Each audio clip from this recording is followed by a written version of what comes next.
तप करने की इच्छा च खीर सागर का चले भगवान का वास खीर सागर शेषनाग की सया पर साइन करा दे।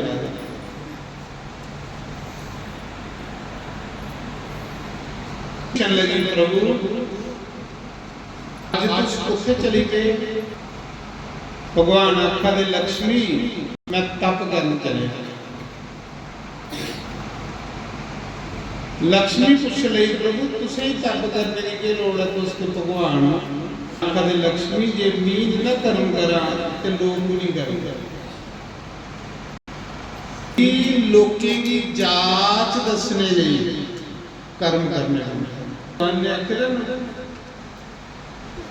कि मैं भी कर्म करना, हालांकि मेरी इच्छा कोई नहीं है पर मेरी भी करने होगा।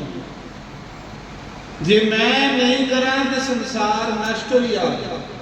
संसार की जांच दसने लिए संसार की तरीका भगवान कर्म करते।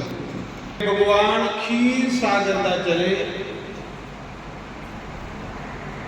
हर की पौड़ी हरिद्वार इत्थे भगवान प्रकट होए। बोलो नाम लक्ष्मी नारायण भगवान की जय।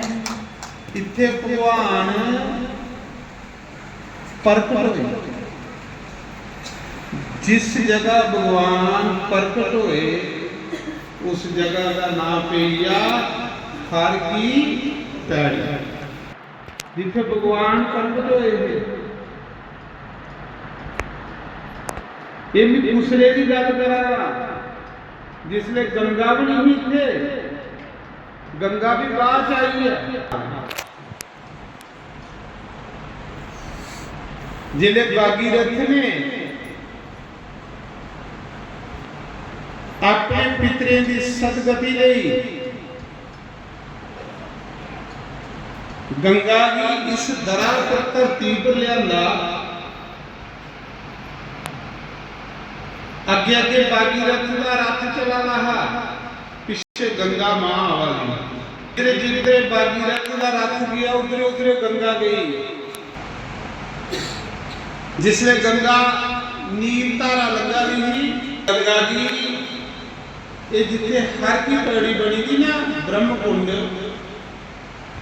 इथे भगवान के चरण ही चमका रहे।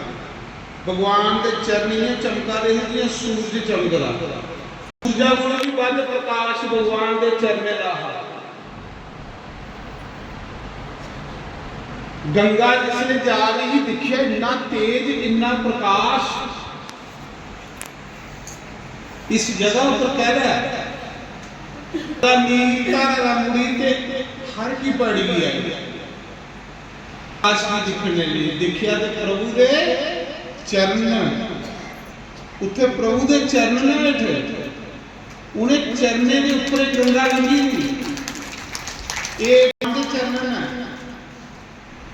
हेठ भगवान के चरने के निशान ना ऊपर गंगा लगी हुई। उसे भगवान के चरण अज भी है। ब्रह्म कुंड हरिद्वार हर की पैड़ी गंगा रुकी उसी दिखने लिए जिले गंगा रुकी तो भागीरथ का रथ सोचने लगा गंगा पूछा जी गाड़ी भगवान के चरण देखे। गंगा ने आख्या है भागीरथ प्रभु के चरण है मैं प्रभु के चरणे की स्पर्श करें मेरा और ज्यादा मातम वधिया सारा मातम मेरा किथे हुई। हरिद्वार प्रकट होए फिर भगवान इथों का पैदल चली पे तप करने वास्ते